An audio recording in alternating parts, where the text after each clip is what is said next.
Hey, Biff, Hey, Jock. why did the trombone cross the street?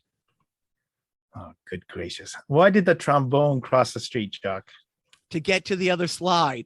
Wah, wah, wah.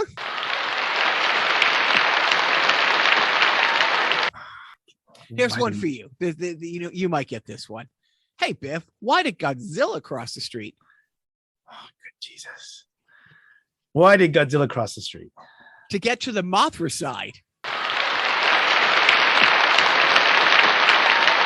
Hello, Lovely. everybody. Lovely. This is Jacques. This is Biff. And welcome to Carnival Personnel. Biff, how are you? I'm doing great. How about you? I'm doing good. Just at the very top, I should have given you a heads up when we chatted before we started record. I'm going to give a shout out to our good friend, Paul, the blind squirrel, whose family is going through some stuff right now. He has a brother. He has a younger brother with a very sick, hospice. His niece is in hospice in Ohio. And because of the Delta variant, he can't get on a plane and just communicating. Horrible. I mean, he is just the nicest guy that we know. And, we'll talk about COVID later. And it's a bummer to start off a bummer, but I just wanted to, for the audience of one, for our friend, the blind squirrel, to let him know that, you and I and the FNH guys are thinking of him. Yeah, man. We're so sorry to hear, wishing and praying for the best. So, but I'm kind of shocked that we're able to do this today. Like, I thought you'd be busy with the inauguration and everything. Dude, I had my Uncle Sam, outfit on and everything. I was getting ready to parade around the neighborhood. I don't know what happened though. I mean, I had my pillow under one arm and all the evidence from Rudy Giuliani in the other hand, just walking around getting ready to, anyways. Yeah. So what happened? What happened today? Honestly, I think it got moved.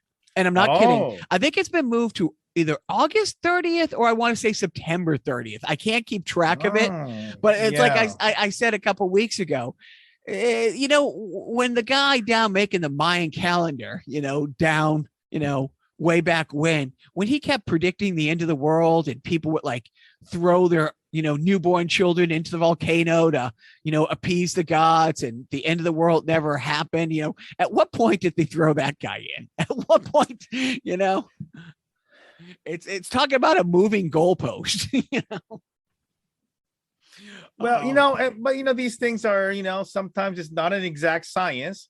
Not that it's a science at all, but it's not an exact science. So, sometimes there's some adjustments that have to be made. So, Speaking of science, I'm very excited about our sideshow next week. Biff and I, we've talked about before. And then this week, Biff said, hey, why don't we do this? So why don't you preference the sideshow we got coming back next week?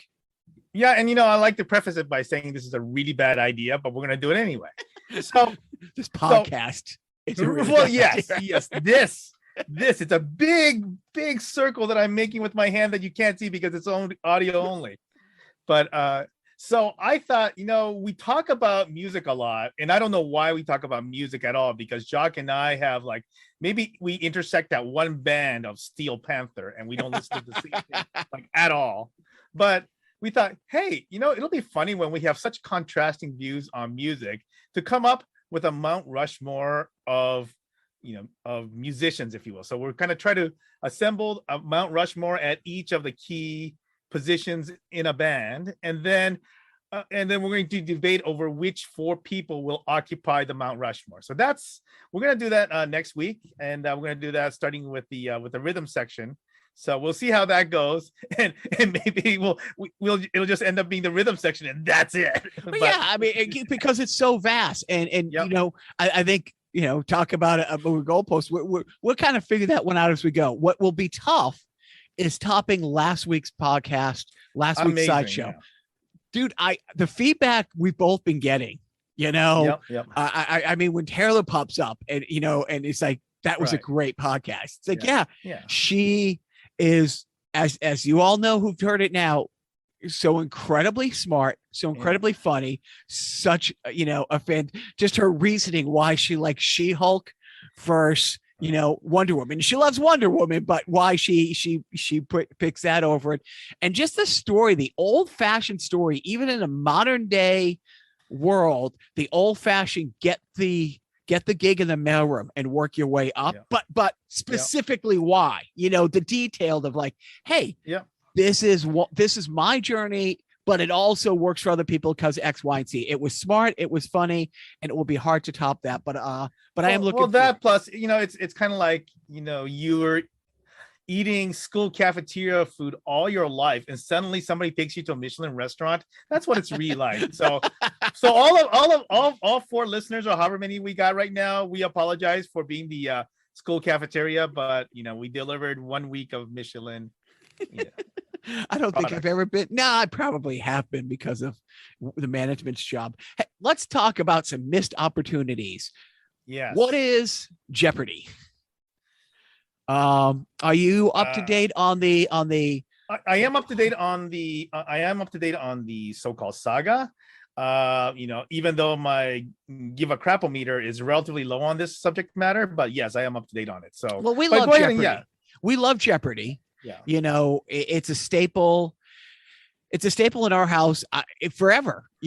Our great friend Joe, I honestly, you don't know if he loves anything more on this planet than game shows. And Alex Trebek was truly on the top of his mountain when it comes to host.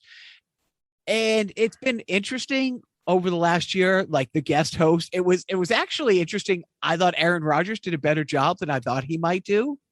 Sure. Yeah. I really love LeVar Burton hosting, but they went.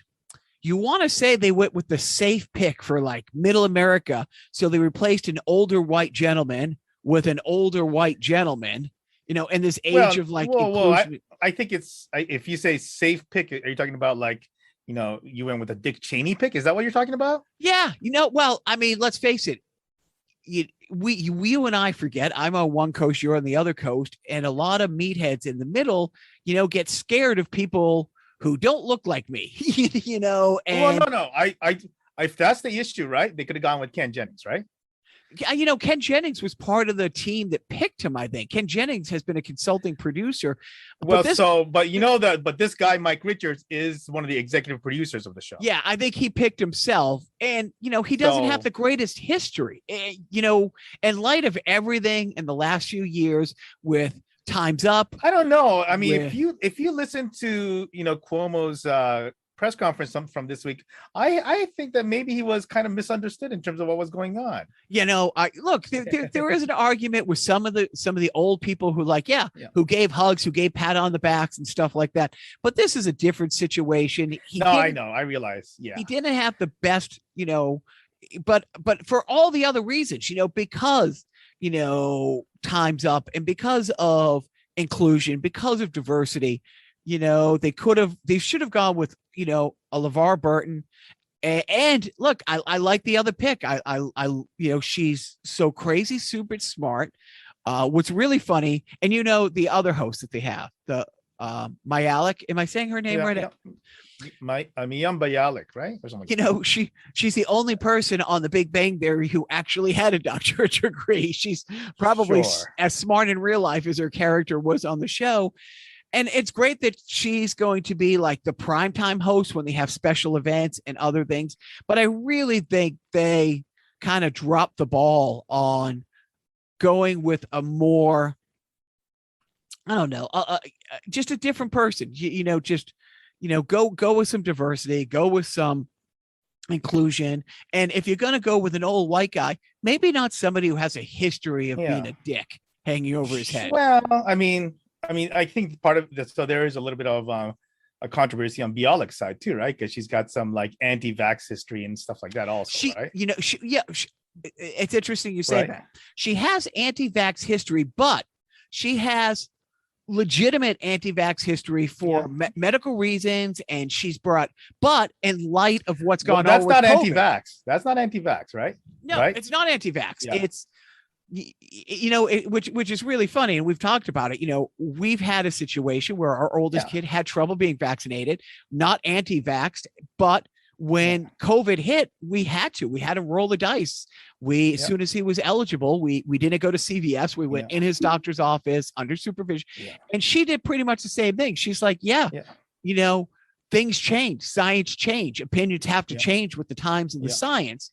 So, you know, she might have had these statements and feelings beforehand, but she's totally on board with this, you know. But that's interesting. Biff, you haven't flown in a while, correct? I have not flown since the so-called lockdown. And you used to fly quite a bit in your previous jobs. That's not. I mean, like my current job, I was flying every week, cross country. Yeah. And so. Have you seen like just what's the worst behavior you've seen on a plane, with somebody being rude to another passenger, being rude to, you know, a flight attendant? What's the worst? Yeah, I mean, you know, there was one instance where a drunk woman was, forcibly taken off the plane, or basically she was stopped at the entrance, and it was really kind of hilarious because she was screaming, "You're ruining my weekend!" And it was like a Wednesday, so okay, well, I guess I'm glad your weekend starts early, but sure. But that was kind of, but yeah, I'm guessing every night, Saturday night for her. So here's my question. Have you ever seen somebody's behavior force the attendants to duct tape somebody to their seat? Yeah, unfortunately, I never had that level of entertainment on a plane before, so no. When you first saw that clip last week, walk me through your thoughts. Well, number one is that, okay, so it's just that flight attendants, even under the most extreme of conditions, not that I fly, I think this was Spirit Airways that this happened on. I think Frontier. Oh, Frontier Airways. I'm sorry, Frontier Airways. 6 of one, 2 dozen of the other. Whatever. I don't fly Frontier, so I can't say how things go. But even in the worst of conditions, I've never seen a flight attendant be so antagonistic towards a passenger in the first place. So obviously, I missed the entire drama of all of the crap this guy was doing beforehand. So I was impressed. That's, the fact that this guy was on a plane for that long and did so much that it led to essentially 10 steps beyond I would ever imagine a flight attendant ever to go. And so that's number one. I mean, I'm sorry, like duct tape? Are you kidding me? Duct tape? Okay. Did you see? Well, I saw the clip, and yeah, that guy so needed to be duct taped. But did you see the flight attendants, local news recapping the story? Okay, are you talking about the real one or the kind of the bogus one by that Andrew Rivera? But still, that was pretty. That was hilarious. That was hilarious. One of the greatest things, we are flight attendants, and sometimes we have to attend to your ass whooping. Yeah. There's a few people who are doing, like Sarah Cooper didn't start it, but she had a run basically mouthing Trump speeches, right? And so that was really good. Absolutely brilliant. And then Blair Erskine does like this great thing where she essentially poses as like things like, I am the PR manager for this, company, or I am the wife of this person, somebody, right? She's a national treasure. Yet another person, like, and I think his name is like Andrew Rivera. We should get this corrected, but he's another one of those people that does this great job of just kind of grabbing something that's going on right now and that's creating it's great because he kind of mixes it into like local news where it looks like it flows like a news clip. So it's really, it's really great. Yeah. But when he's like, he smelled like a pack of Marlboro cigarettes, 4 shots of abstinence and regret. And it's like, that was just brilliant. What's not brilliant, and you already, talked about this, is Cuomo. Yeah. And I'm glad he's stepping down. I mean, I think he didn't have another choice. I think in the light of, and you can't, I have 2 kids, and I go through when I'm correcting one, he likes to point out what the other one did. Oh, so So they're already you're already teaching them whataboutism? Is that what you're telling me? well, that's what we can't. That I've nipped in the bud in the house and here. On one hand, you want to say, wait a minute, what about Donnie Three Scoops and all those people have come forward and the testimonies and the depositions, and yet he got to be president for 4 years, and Matt Gaetz still has his job. But but why do the Democrats have to make an example out of Cuomo? You know what?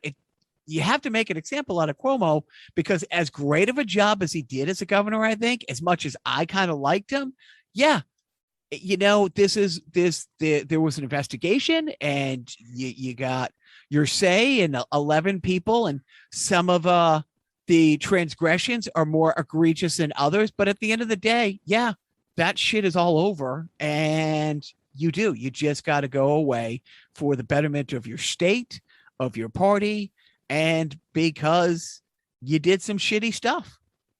Well, I think I think there is a kind of a difference in many ways, right? For one, I think it was clear what was going to happen. Like Cuomo is smart enough to figure out, okay, so I could try to fight this, but I know where this is going, right? I see where the tide is, whereas I don't think that was true for Trump and Gaetz, right? There wasn't this idea that they were going to lose their jobs. But what's his face? Didn't that guy, the foot tapping Minnesota guy, didn't he lose his job? I think he resigned. He resigned. But again, dude, that's right? I mean, let's face it. All I'm saying is that it's just a quick point of, if you see the end coming in a certain way, then fighting it just makes things worse, right? Well, and that was 10 plus years ago, and it was a different world. Like now that party supports Matt Gaetz, supports Jim Johnson, supports, Donnie Three Scoops. But yeah, he's got to go. And as you put on the rundown, the only person who wins here is Chris Cuomo. It's Chris Cuomo. Yeah. He's mom's new favorite. Oh, Thanksgiving's going to be interesting at the Cuomo house. Yeah, that's not kind of like back when Eric Stahl pounded his little brother into long-term injury. So, that's anyway. So we were talking a little bit about you were trying to get a F&H barbecue going. Yeah, and it seems like. Just with all of the stuff going on, and with some of these breakthrough cases, and just with knowing that not everybody's vaccinated and stuff like that, I thought I'm going to take a wait and see approach, and I guess obviously it's not that bad in LA, I think, but obviously it's really looking bad in some of these in that kind of the Florida, Mississippi, Louisiana, Texas, maybe even Alabama, Kentucky, all those areas are looking pretty brutal right now, just based on things that we're seeing from their local news, and things coming out of on various outlets. So yeah. But yet we're still dealing with the idiots in very high position of government out there mandating, like in Texas, mandating that you can't have masks in schools. Well, not just that, but I guess they're talking about withholding funding for school districts that do try to mandate. Because I thought, I thought there was a school district that did decide to go ahead and mandate it anyway, maybe like Austin or something like that. And I think that's where the response was, well, we're going to withhold funding for those schools districts. Which I just don't think enough people on the other side of the fence who hear the Abbott and Ted Cruz talking about, it's harmful, it's irreparable harm to the children's psyche to make them wear masks, yet their children go to private schools that mandate masks. So you unwashed, you unwashed masses, your kids.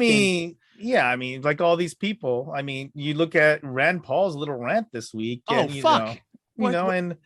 But I mean, he's talking about not trusting the CDC, and I think there is a way to position that discussion in terms of, because I have my grievings with the CDC through this entirety, but there's a difference between saying don't trust everything the CDC says without thinking about it, versus essentially whatever they say is garbage, so do the opposite, which is effectively what he's saying, right?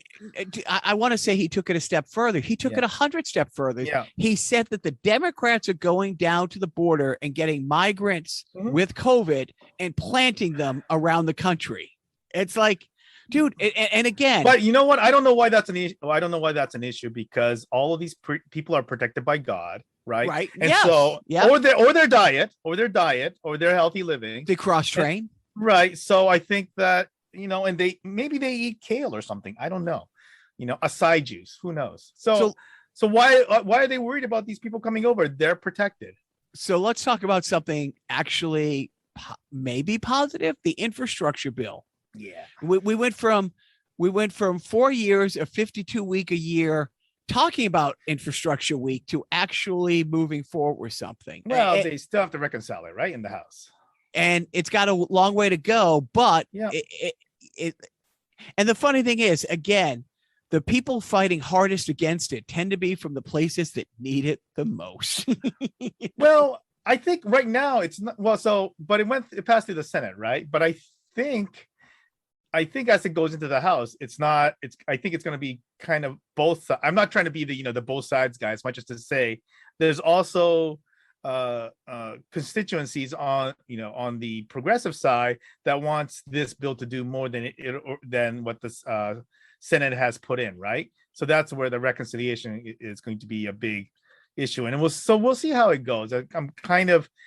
I don't, somebody's probably already done the math in terms of, what can pass under what conditions, right? But ultimately, I'm not so sure how much more may be added or what might, come off of it or whatever between now and if it gets passed. But I think that's where it's going to be an interesting few weeks to see how they reconcile this, because there's a lot of people that wanted a lot more in this than the Senate put in.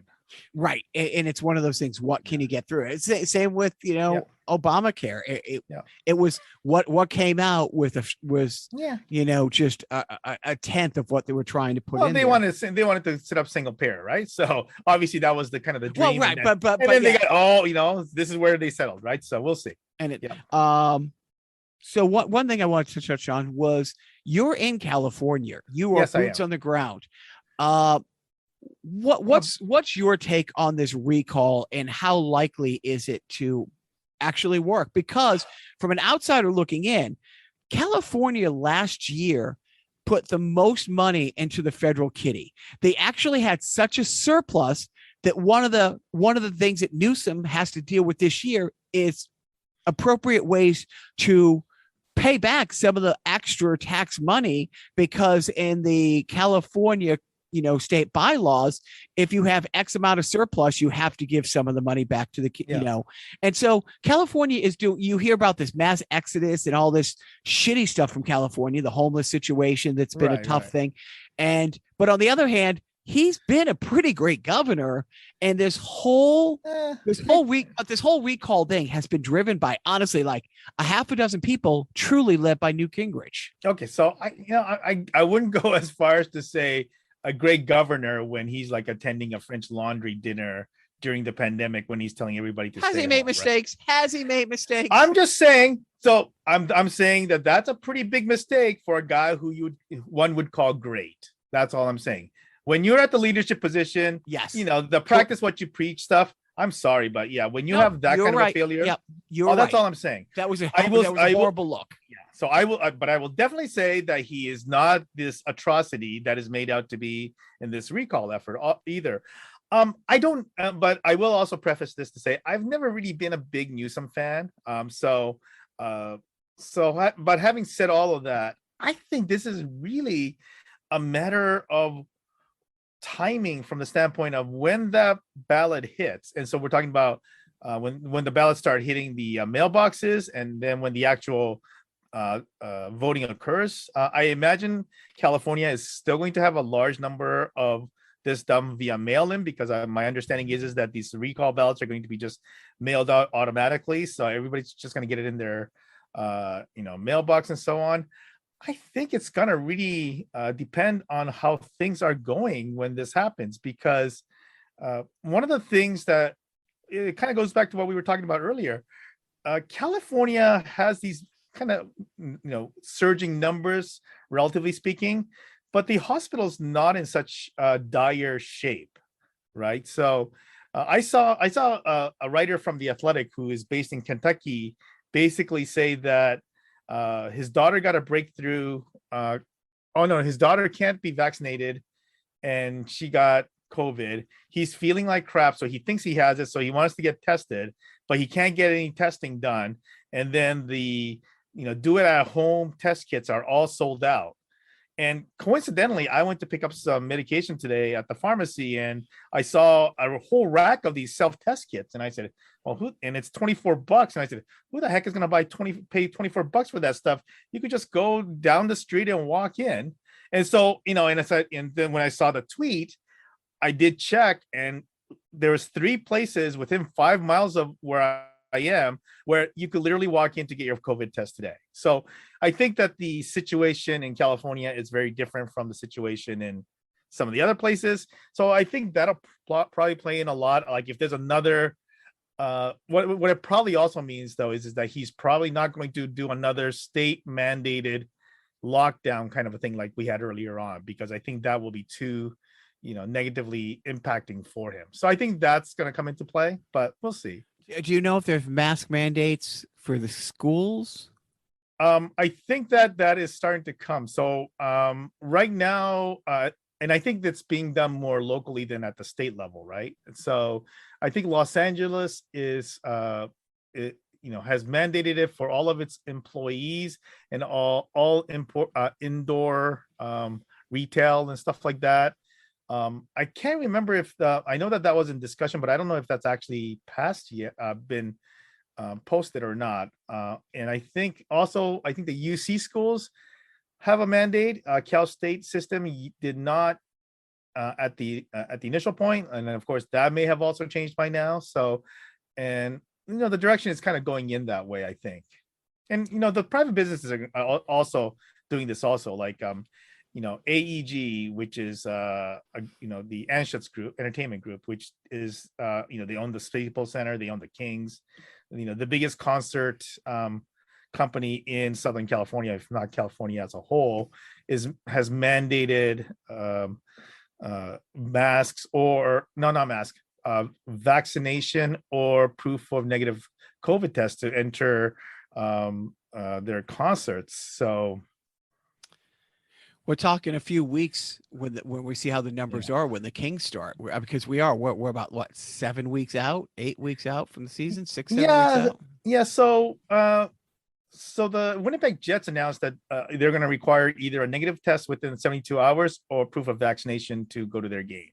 And so the general consensus is that the Kings are going to be soon to follow, because the Anschutz Group, AEG, has already said this for their concerts. So they have no reason to believe that they wouldn't do the same for the NHL for their Kings games. And after the Kings go, I wouldn't be surprised if the rest of the league goes. So I think the big mystery is whether SoFi Stadium, which is the home of the Rams and the Chargers, whether they'll have similar requirements. So that's another kind of factor. So while we're talking about some fun stuff, Biff, the world is on fire.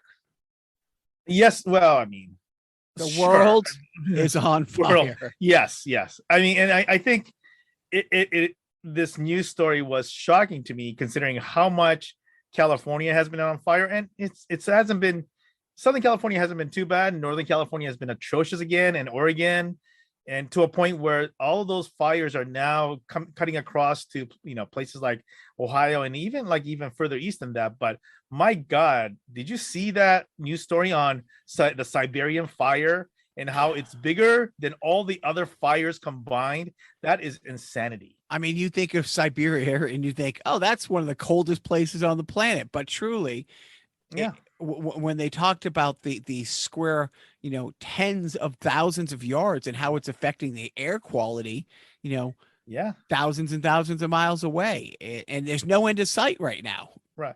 And I had the incorrect it's kind of like how I thought like Pittsburgh was this disgusting rundown town, and it actually is not. It's a beautiful town. And I had this image of Siberia sitting in an endless tundra where the only thing that grows is like 2 inches of lichen a year, but it's actually very foresty and very, lots of trees and stuff like that. Well, it used to be, but Right. so there's a lot of fuel out there, which was obviously goes to show how little I know about things. But man, it's a ridiculous amount of fire. And you already said it. The fact that fire is bigger than all the other fires in the world going right now is like, combined. Whoa. Combined. I see that you put on the rundown, and maybe we'll move that to sports about the great tackle. Yeah. But let's get into the crime wave. Before you get into the crime wave back in the homeland. Yeah. So I have a really great friend who I will mention several times in the sideshow next week, who lives in Austin. Had his house broken into in a really nice neighborhood. Basically he has a special needs dog too, but he's a big dog sitting on the couch where there was $5,000 worth of Apple equipment that the people didn't touch. But they did take the PS5. They took one of his, they took his wife's jewelry. They also took what I'm quite sure they thought was another jewelry box. That was the urn for his cat from college. And as he said, it's like they're going to have a very Donnie funeral from the Big Lebowski, if you know the reference, when they pry that thing open, Lord. thinking they're finding Good the ark. Lord. And although my friend is saddened to lose the urn of his beloved cat that he had for 15 years ago, it brings him a little bit of solace knowing that those ass clowns are going to be, probably covering themselves. And now the cat is free. Who knows where he's free, but he's free. The cat's out of the box. That's Anyways, right. Now let's get to the crime-ridden homeland of Japan. Well, so I don't know if you saw the YouTube video of the and I think you probably saw this jet ski guy just going around in super high speed among surfers and snorkelers and so on. So obviously the city considered this to be a crime. And so I just want you to imagine, for you listener, maybe that's even exaggerating, jet ski going at a real high speed, adjacent to swimmers and surfers, and at one point going right over an area that was just moments before occupied by a snorkeler. So I know that this would be considered something of an issue. So they decided to charge these individuals with a crime. So I want you to take a guess, Jacques, what that crime would be. Because I saw the clip, and then but 2/3 of the clip was one, I don't know, sergeant handing correct. Stack of paperwork. That is basically the formalization of the charges with the with the city police. That is the city mayor submitting the charges to the police. And what caught my eye in that clip is the anime poster behind them. Like it was an anime like drawing of police doing their job. Police. Anyways, what would the in charges Japan be? Those are called drawings. Hey, what do they call Chinese food in China? So I'm gonna guess, God, like disorderly conduct, attempted murder. Oh my God! So that's wow. That's how this is how this is how much crap they just will not take. They went straight to attempted murder. Thank you very much. Don't speed on a jet ski in Japan because they will charge you with attempted murder. Well, there goes my plans for the rest of the summer. That's why those Mario Karts that you get to ride, that you want to ride out in the streets of Tokyo, yes, they only go 23 miles per hour. But do you bring your own turtle shells, or are those provided for you? I think that they actually have some measure of outfits there, but they'll fit your kids. But no. I mean the turtle shells to throw at the other carts. The turtle shells to throw at the other cars. Yeah, that kind of behavior is not tolerated in Japan. That will also be attempted murder. Attempted murder. Well, if it's a red turtle shell, so those things do some damage. Yeah. There was another YouTube clip you sent that I couldn't download. It was Oh, like that's too bad. Well, then not you know what, if you available could in your download, region. let's just go and skip to. And you had put something in that. Did you want to talk about your? I did my friend's cat Podunk. Okay, that's fun. Okay, got it. So all right. So the Olympics wrapped up last week. Yep, Your thoughts? So I mean, considering that it was going to be a kind of a shit show, and it was to some degree, right? All things considered, I think it was it was probably for me better than I thought it would be, and not as bad as it could be, right? So, lots of great moments, right? And lots of once again, I mean, I think the whole Simone Biles thing was, that whole package was a lot of things, right? It was educational and it was inspirational, and there was a little karma in there to boot, right? I mean, to have all her actually pull herself out, which was 100% the right call on in every facet, and for her to kind of provide that precedence, especially within that organization, because obviously I'm not going to go into the garbage that is the American Gymnastics Association, right? But I mean, just within that history, for the ownership of what happens to the athletes to start transferring to the athletes themselves, that is super, obviously that's important, and probably a bigger impact for that sport than other sports. And then of course, come on, Novovich with the with a freaking hissy fit from hell. Well, I mean, first saying that if he can't handle the pressure, blah blah blah, ragging on Simone Biles, and he's freaking losing not the gold medal game, but the bronze medal game. He's not getting the gold, and then he gets into a tizzy fit, destroys multiple rackets, and then withdraws from the doubles competition the next day. Yeah, way to go. Karma's a bitch. Which was great because Biles won a bronze medal. I mean, she still won a medal, and she won several medals. And and the girl who got her chance because she came out wins the gold. I mean, it's just a great story. Yeah, there was great all around. And there's a lot of other great stories, right? Tons. I know that certainly not well received in this country, maybe, but big win in women's soccer from the Canadian women. That that was a big deal. That was a big deal. I follow somebody, a Batman podcast guy from Australia who was so excited that the Australians won a bronze. You know what I mean? There was just great stories all, and it's great that the women's soccer captain is, she's married to the basketball captain. And it's like it's just to see stuff like that, and for me, what was interesting, and we've talked about it for the last couple of months, my little guy is on this huge Karate Kid thing. Right. And what was interesting is I ended up showing him an article that karate was put back in basically kind of a, hey, we're in the birthplace of this sport. Let's throw it back in there. And what was really interesting is the article talked about, how truly it came from Okinawa, and the history that they talk about in the Karate Kid, how kind of real life it was. And it was great to see it back in there. It was great to see, the history of it kind of really celebrate it, especially, as he's going through it. It was a good timing for him. I'm so happy they put it in there. I watched not a ton of it, but I watched a good amount of it.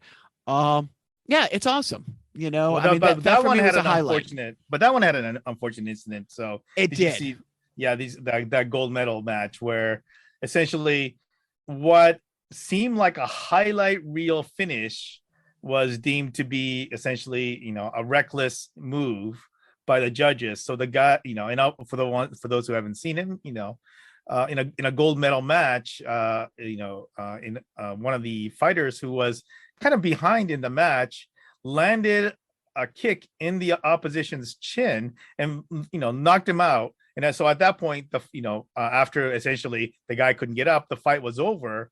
But there is an amateur set of rules that essentially prohibit reckless use of excessive force, kind of a thing. And so based on that judgment, that player was so-called essentially disqualified from that match. So he knocked out his opponent, yet got the silver medal instead of the gold. So that was obviously, I don't know what that means for the long term, right? Because they want to have karate come back in for future Olympics, and that hasn't been determined. And we'll see if that has any impact on their decision going forward. So that's and look, hopefully it doesn't. I don't want to ruin Cobra Kai for anyone who hasn't seen it, but through the first 3 seasons, many times Johnny points out that was an illegal kick that Daniel hit him with, and even Daniel said, yeah, but they didn't call it illegal, so I guess it wasn't. So anyways, but yeah, it was great to see that. It was great to read the article. If I'll refind it and post it. But it was great because he was like, he's wrapped up in the movies and the whole thing. And to find out, that one of the big stunt coordinators and consultants came over from Okinawa in '83 to, help with the movies and stuff like that. So that for me was a highlight. Okay, so we're going to quickly, I've been so dialed out of traditional sports. I did not know that the Patriots last Thursday even had a playoff game to the next morning. Preseason game. Preseason game. Yeah. Playoffs. I was on the treadmill and I was listening to the NPR station, and their news stories just like, and the Red Sox won yesterday and the Patriots did this, and then they move on. I'm like, oh fuck, I didn't even know.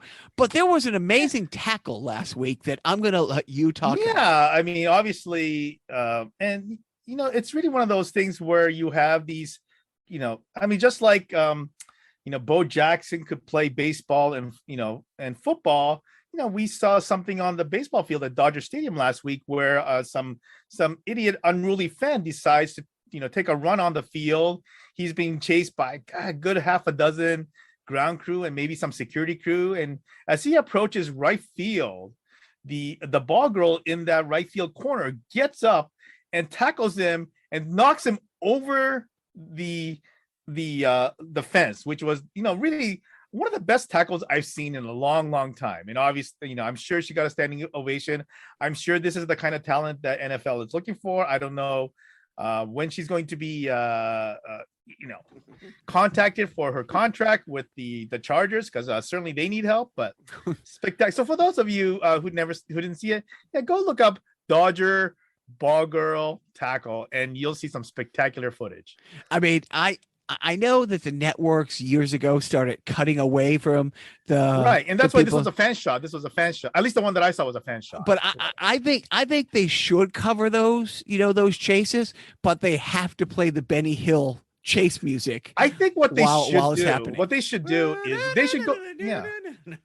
What they should do is they should cut away from it, but they should have a camera on it just in case they want to use the footage later. Right. Not that they will. I think the idea is that they don't want to encourage it, right? So they don't want to provide things. Exactly. Right. So I know, I get it, but yeah. So good. But staying with football though, are you excited about the the NFL season? Because the Patriots coming to not even a little. And I said like 2 years ago, it's like, yeah, I'm pretty much done. I'll watch the Patriots game, but honestly, I don't regret a second of my obsessing over what that 20 years was. Oh, but yeah, there's nothing wrong with that. I mean, but it was a once in a lifetime. I mean, will there be another Mario Lemieux? Maybe, maybe not. But the chances of whoa. I mean, I'm sorry. How many cups does Mario have? Well, okay, but how many cups? How many cups? I think he just has the two. How many cups does Crosby have? Four. Three. But plus the fourth appearance. But we're talking. I mean, same thing with Gretzky. Like yes, if we're going by numbers, that is a kind of two continuous, generations that Pittsburgh got out of. But what are the chances? What are the chances? Okay, you can argue Gretzky, Lemieux. You can argue. I mean, you can't argue Brady and anybody else at this point. And the fact that the fact that there won't be another Brady. And if there is, the chances of him being in a Patriots uniform are slim to none, So I'll enjoy it, but my fandom will go back to, kind of what it is with the Bruins. It's like, I'll watch, games here and there. If there's a playoff run, I'll get a little more invested, but it's not like I used to do where I would plan flights around their games. It's like, oh no, I can't be on that. That's a Thursday night game. I'll have to take the first flight out in the morning versus Thursday night flight, because if I'm on JetBlue and the TV goes down, me not watching could somehow affect the score. So I better stay home. And so I'm excited, but I'm not excited. I'm interested, but wake me when the season starts and when the playoff are starting to shape up. What I'm not going to get excited about is baseball under any circumstances. However, I did take a peek at the Field of Dreams stuff. Yeah. Interesting and fun. I think baseball should, I'm in the midst, and if you want, everyone wants to look it up. I'm in the midst of trying to buy a single A baseball team called no, I'm serious. I'm working with a group trying to buy this team called the Pittsfield Suns. They play in the Futures League, which is a collegiate single A baseball. And where's Pittsfield? It's right. It's maybe 30 miles from the New York border. Here's the interesting thing. Which New York border?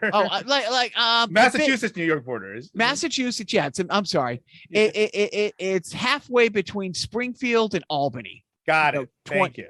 So it is what's interesting. It's the birthplace of baseball. It's arguably the birthplace of baseball. There's a big laminated thing in 1882. There was an article forbidding baseball being played in this certain section of town because it was interfering with literally the traffic, the street traffic.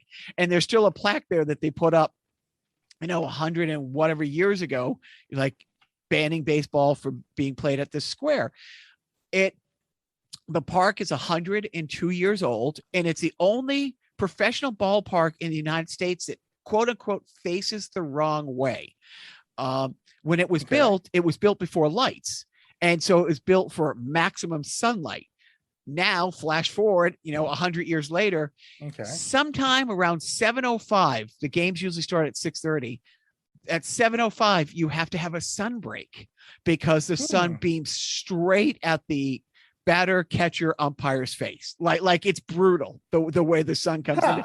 And they kind of like playing in the freaking rink in Van Nuys, right? Exactly. And so it's so. I never want to see a Major League Baseball game again. It's not my thing. But I still love minor league sports, and it's a very small stadium, but honestly, you feel like you're on the set of a league of their own. But I am. And it's the people we're negotiating with. It is Steinbrenner's former lawyer from the 70s and 80s, who's the dad and his family own a bunch of minor league teams. They used to kind of use this one as, we're going to put a GM there, and if he does good with the 34 home games for this lower single A, we'll move him up to double A somewhere like in Poughkeepsie, New York, and where they play 70 home games. And they've been kind of hands off. Right. I've had great conversations with them. The guy who technically owns a team now, as a kid in the 80s, used to work for the team, shagging fly balls all summer. But it's a 102-year-old park. This Futures League, it's a wooden bat collegiate single A league. Right. And so I've been spending, kind of a lot of time on that. And that's the extent of my sports these days. Yeah. I mean, I do want to go to a minor league game one of these days. I hadn't been. So there was a couple of times during my various work stops where I kind of considered it, but it just never happened. I just didn't care enough to go like I do care about going to hockey games. So you gotta, this minor league baseball, it's funny. This level it's good baseball. It's all, Division I college kids playing in summer ball, but it's all the entertainment around it. It's like, oh, there's a baseball game in the background. Yep. Right now in the town of Worcester, as we're recording this, the Worcester Red Sox, the AAA affiliate of the Red Sox, have a game, and they'll get like 10,000. And the small city of Worcester, on the other side, the Worcester Bravehearts, who are in this league, it's their last game tonight. If they win, they're in the playoffs, and they have a sellout crowd of over 3,000 people. Yep. And which is great for single A baseball. And the funny thing is, my buddy, who's their play-by-play guy and runs their social media, he will tell you, about 15 people who will come to the game tonight actually know if we win, we're in the playoffs. You know what I mean? It's just a different atmosphere. Yeah, sure. Yeah. But that's the thing, It's baseball for baseball's sake. And if you look up the Pittsfield Suns and you go down the list of names of people who have played on the team in Pittsfield over the years, people like Lou Gehrig and stuff like that. It's very interesting. That goes back a long way. You have any more modern names? Yeah, no, well, the Iron Horse, you don't get much bigger than that. But no, I would have to, go. But no, nobody huge, because again, it's lower single A. It's all college kids, but it's fun, and that's it. And I was gonna, we have video games here, but you and I haven't. You're not a video game. I haven't played in a while. I think I'm going to have a new section on the show called "This is Why I Hate Alexa This Week." Sure, go for it. And I'm actually going to post this clip. Oh, actually, I just posted on Twitter. Just before we recorded. Every week, it understands me less and less and less, and now it's going out of its way to annoy me. Just before we're recording, it's shuffling songs like grunge songs from the '90s. Song I haven't heard comes on. I ask what the song is, and actually, it was a song from the '70s. The band Television, one of the first kind of punkish new wave bands. And then I say, Alexa, add this song to my, Jacques' favorite playlist. You're not playing any music right now. And I'm like, but I just asked it. It's like, hey, what song is this? And so I recorded me playing it, asking what song it is. And then the device telling me, what are you on crack? You're not playing any music right now. I think, considering your musical taste, I think I agree with Alexa. Dude, hey, we can't all, be streaming. Just saying. So you watching anything good on TV these days? Well, I was watching a lot of the free agent coverage. And then after that, I've been watching stuff on YouTube, which is this wacky group of pier fishing people in Japan. And they just do these weird things, and I'm not going to get into it because it's really not that interesting to anybody else. I also watched this lovely lady that she runs a fishmonger plus some restaurants, and she gives me ideas on how to deal with different kinds of fish. So I'm checking that out regularly. But I am going to try to catch up on Loki, and then I think I will try to start based on my son's recommendations. I'm going to try to start on Winter Soldier. So good for you. I was going to record, and I might, because I have a buddy who really wants to do some Marvel things, and I'm like, I might have him over and just record a couple, and then if there's a week where, oh fuck, we don't have anything, I'll just throw it. But if you watch those and you want it, because they're great, and I'm not going to say anything, but some fan matched up like the last 2 minutes of Loki and the last 2 minutes of WandaVision, which are in different timelines in different universes, have nothing to do with each other. And oh my fucking God, they have everything to do with each other. I mean, and Marvel is just so genius of like, I remember when I saw Guardians of the Galaxy the first time, I'm like, how is Dax the Destroyer going to fit in with this universe, right? But there's a lot smarter people driving the ship over at Star Wars Land and at Marvel, and me. So speaking of Winter Soldier, though, so now the TV series is a different actor than the one that played in the movie. Oh, the same one? Yeah, Sebastian Stan. Okay, so I had the one of those what the hell moments this week where somebody pointed out to me that Sebastian Stan played Jeff Gillooly in the whatchamacallits movie, in the Tanya Harding movie.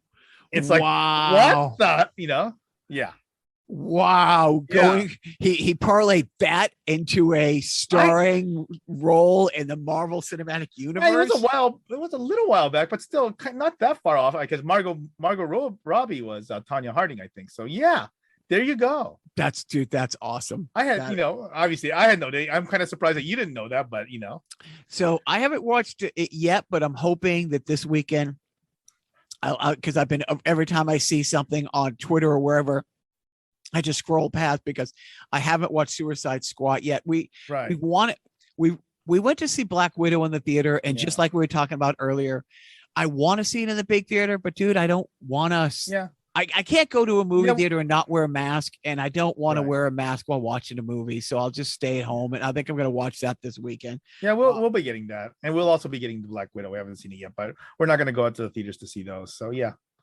Loved it. And what I'll about? be honest with you. I really like the first Suicide Squad a lot. I mean, and obviously I'm not a comics book guy, Loved but it. I actually liked it a lot more than any of the straight, DC ones. I mean, like the Batman cameos in that were some of the best Batman actual footage. Yeah. Like there's a couple scenes just to see where he dives into the water, to get Harley Quinn out. I mean, just cinematically speaking. Yeah. But honestly, Will Smith was fucking awesome. Awesome. And I can't believe they didn't bring him back. You got any parenting tips for me there, Biff? Yeah, when your child is bigger than you and healthier than you and stronger than you, let him carry the heavy stuff out of the car. That's bless you. God bless you. And he does it for me. He has no problems doing it for me. So thank goodness for that. Yeah. So our little guy, our oldest guy, almost 14, lost his games again for the week. He got it back today. Okay. And he totally got it. Like he didn't push back. He was upset. He was sad, but he's like, yeah, I effed up. You know what I mean? And he actually spent some time with us this week. We watched, I'm trying to think what movie we watched as a family, like Management, and our youngest guy and I will finish season 3 tonight of Cobra Kai. And for the last few months, for most of the summer, it's been the 3 of us, not the 4 of us. And we've really enjoyed his company to the point where we told him, it's like, dude, you're not in trouble, but we like spending time with you. You've been engaging, because when he comes up and he does something, or we take a night trip where we went to car camping to go to the drive-in theater, the whole way there, the whole way back, he was talking about the games he's going to play when he gets home. The fact that they were off the table and we basically said we're not even talking games this week. Right. He was more engaging with other things. Mm-hmm. Oh, and good. so my parenting tip is, a cautionary tale for him. Dude, don't make us enjoy spending time with you, because we're going to really want to spend more time with you. And now we did. It's like, dude, the rest of the summer, we're going to do a family movie night, a game night, because good for you. You're actually fun to be around, and he's actually enjoyed being around us. So it was that's my. There you go. So the song that we're going out with tonight, I will be mentioning this artist in my list of favorite rhythm sections. And it's my old bass player who, when I went to LA, he went down to Austin. He actually, he joined one band called Silver Scooter, and they were on a Sony label, and he's got to go to Japan a couple times. And it was one of the handlers from the label took him to a Giants game, which, the other guys weren't baseball guys. And he was really he and I were, as big as I was into the Sox and baseball, he was. So he's got to see a Giants game in Japan. Right. But it was the typical, and, the Giants in Japan, the Yomiuri Giants are the Yankees of Japan. Yeah. And it was one of those things, dude. They killed it everywhere they played. Like they ran out of merch to sell type That's thing. Cool. Yeah. He didn't like that band very much, but he did that band, which he was the bass player, so he could afford to fund his band, the recordings and the touring of his band, in which he's the singer and guitarist. Okay. And that's a better band. His band was a better band, but I personally do not know a better bass player. And I remember the song that we're going to play. It's called Long Fences from his band Silver Scooter.